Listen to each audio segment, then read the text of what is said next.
Hey, what's up, everyone? My name's Lionel, and I'm your host for LT Productions, and you're watching I Watch You Watch. And we are covering Love and Marriage Huntsville, Season 5, Episode 32. This is their reunion, Part 1. Thank God we finally made it. uh, Shout out to Mr. CarlosKing and Kingdom Reign Entertainment and to the cast. Oh, I don't know if a lot happened, but I was entertained. Um, this season is a lot less heavy. I think everybody was participating as much as they could. And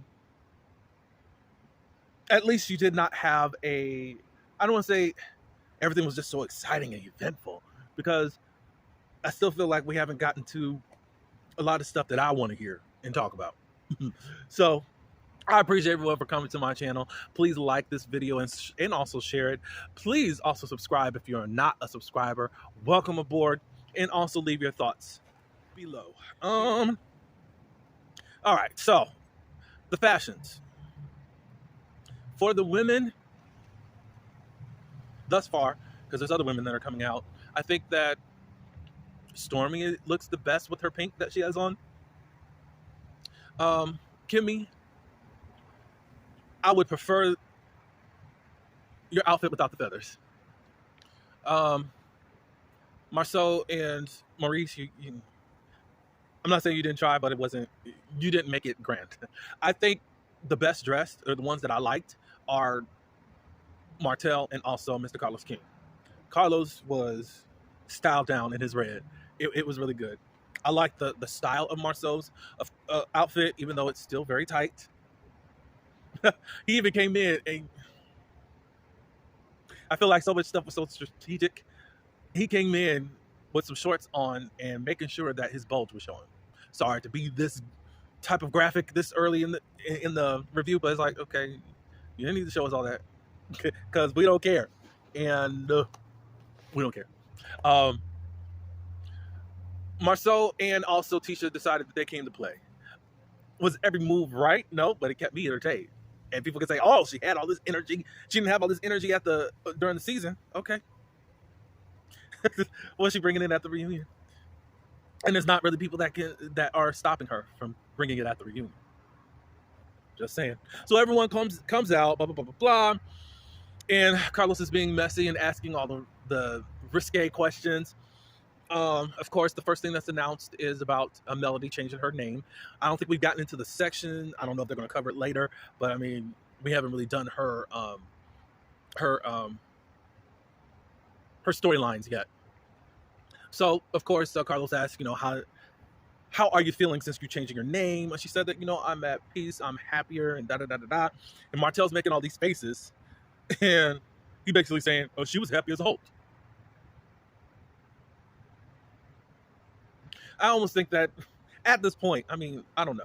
I'm gonna see how he acts during these next part two and part 3. But mostly, like, maybe they should have just been separate, because I just don't even want to hear it anymore. Because only his ego is being hurt, and he can't stand it whatsoever. So we start with Marceau and Tisha's package, and they're talking about the comeback group and the Mesa Mealy hair products fiasco. The Espo, which Tisha wants to claim, as always, that is how you pronounce it. Tisha feels like it was a success and doesn't feel like nobody was being positive about it. I mean, we did it. It ran smoothly, blah, blah, blah, blah, blah. And Mel, Maurice, and Martell, they said the only people that were positive were Mel, Maurice, and Martell. And Kimmy said, I think it was still great, but I think you can still you should be able to handle any type of feedback that we do have that is not considered negative, blah, blah, blah, blah, blah. Stormy and them didn't really have anything to say about that portion. They get on the whole copyright or copy and paste thing as far as the web designer. Basically, Tisha doesn't feel like she needed to apologize or anything. She said that was the web designer. He did that and he fixed it. Okay. Okay. I guess he's a web designer that works with a lot of people within the Huntsville area. So copy and pasting seems like his MO. So it kind of alleviated or abolished what we thought, okay, were you and Stormy in cahoots with something or what? But whatever. Carlos suggested, the web designer, since you think it's all on him, and he also agreed with her. He could have came out on social media and said, "Hey, I did this. I apologize for that," and then moved on. It would have been a grander gesture than y'all just moving on like nothing happened. All of a sudden, Tisha begins to just throw out stuff that probably wasn't anything, talking about Stormy not paying invoices. And Stormy hits back, "Well, I don't understand why you two are trying to bring down, or you are trying to bring down black businesses, da da da da da." Then all of a sudden she says, "Go pop some pills and be quiet." And I'm not understanding the reference to that. Why would that be anything? I'm trying to understand. They get into it. They're going blah, blah, blah, blah, blah, blah, blah, blah, blah, blah. It's not much of it carried weight, but it was interesting to see Tisha get activated. For me. And I'm not even a Tisha fan. Okay, so we get on to Maurice and Kimmy, and Maurice being a dictator. D-I-C-K, tater. Kimmy was just trying to figure herself out during the time where her libido was low. She felt like she was depressed. And it wasn't until she went to the doctor, and the doctor said, "No, it's the medication that you're taking." Despite Maurice saying, "Oh, this is in your mind." Da, da, da, da, da. So Kimmy, I'm glad that they rolled the clip of Maurice even making fun of her hair. He tried to apologize and give this 2-second statement, da da da da da, just trying to own it. But we know that you made fun of this woman who lost her hair, who had to cut her hair. That's not good. How can you do that to your wife? And I think you're getting lost in that. And oh, my bad. No, sir. Anyways, I've lost all respect for you. All respect. So Kimmy goes on to say, it wasn't like he was abusing me, because I enjoy sex too. And I was missing out, and I just couldn't really understand what was going on with me. So I was doing stuff for me. You could say that Kimmy was putting on a cape. I don't know. She spoke for herself. Maybe she does enjoy sex. However, before you did get sick, you didn't like how much pressure he was putting on you to have sex all these times during the week. So if you enjoyed sex as much as you say you did, then what Maurice and what Maurice was, I won't say requesting of you, I won't say demanding, because you were putting up a fight, shouldn't have been hard for you. But I think you were also saying, "Well, I'm busy too, and I got to do this, do that," and he doesn't alleviate me from any of the responsibilities or help out, blah, blah, blah, blah, so that we can do this. I think that's what it is. But I'm still lost about this, Kimmy, and at this point, I think he should have been on his knees groveling. Then they start talking about faking the orgasm, and you shouldn't. Most of the women said you shouldn't tell a man that you're faking an orgasm. But then Maurice said, "Well, there's a bigger problem, because the problem isn't fixed, and I don't know how to help you or help this whole situation if you don't tell me." I agree. I mean, y'all been in marriage for 12, whatever, how many years, and he don't know how to get you off? That's an issue. And then you don't communicate that. And then you got to go probably pleasure yourself. So that isn't fair. Like, tell what's up. That's what I think. Of course, Marcel was like, don't tell me that you didn't get an orgasm. Tisha was asked, have you ever faked? And she said all women at some point have faked it as a way to try to rescue Marcel. Stormy says, "No, he always hits it." Of course you did that safe answer, Stormy. Some of the parts, okay, I can root for Stormy, and then other parts, lady, quit acting like Courtney got it just right. Stop that. She's always satisfied. And of course, Mel was talking about, she was asked a question by Carlos: "Were you faking an orgasm during your whole marriage?" And Martel said, "Cat," when Mel said no, and said her female part was always wet. He ended up getting up. Like, sir, you make yourself look such a clown. I would say this last 2 seasons, you've been looking like a clown, and it's getting worse.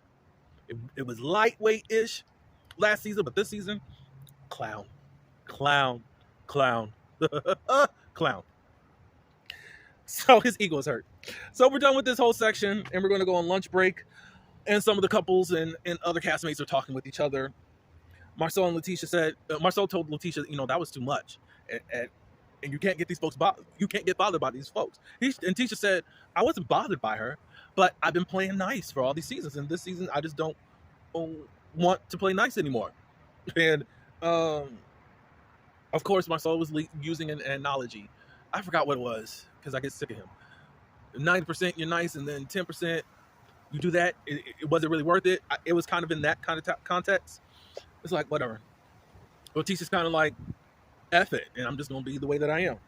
Stormy and Courtney are talking in the back, and they're talking about how the Scotts like to degrade people and act like nobody was anything until this show. No, we were somebody before this show even began.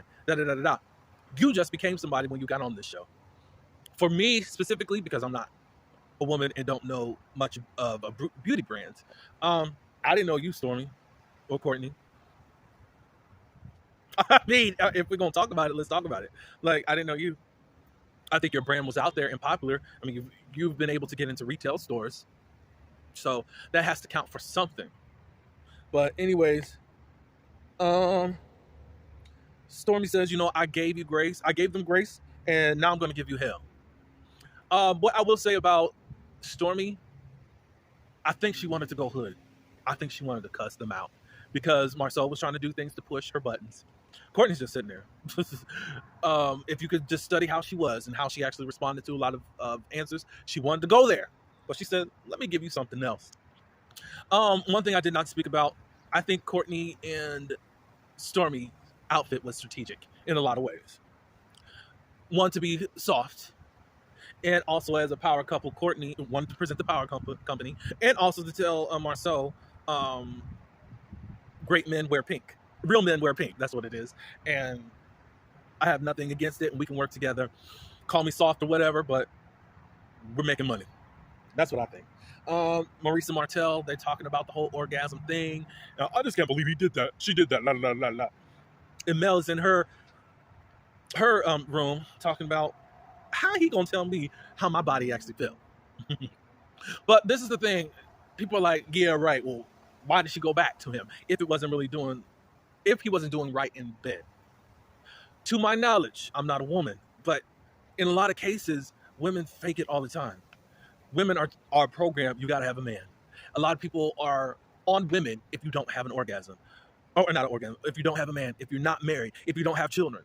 She lives in the South, where it's like a prerequisite in order to be a woman, you better have a man and some children. And if you're in the church world, you're supposed to fight for your marriage under all circumstances. So why did Mel stay? She stayed because she was taught to stay. But she got her own mind and wanted to not do this anymore the way that it is, how it has been. And she changed her life and changed her mind and got out of the marriage. Simple.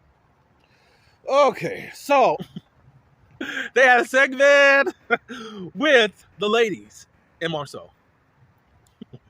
Is Marceau in women's business? All the other ladies said yes, and Kimmy said, well, it's not just women's business. He gets into everybody's business. Of course he does.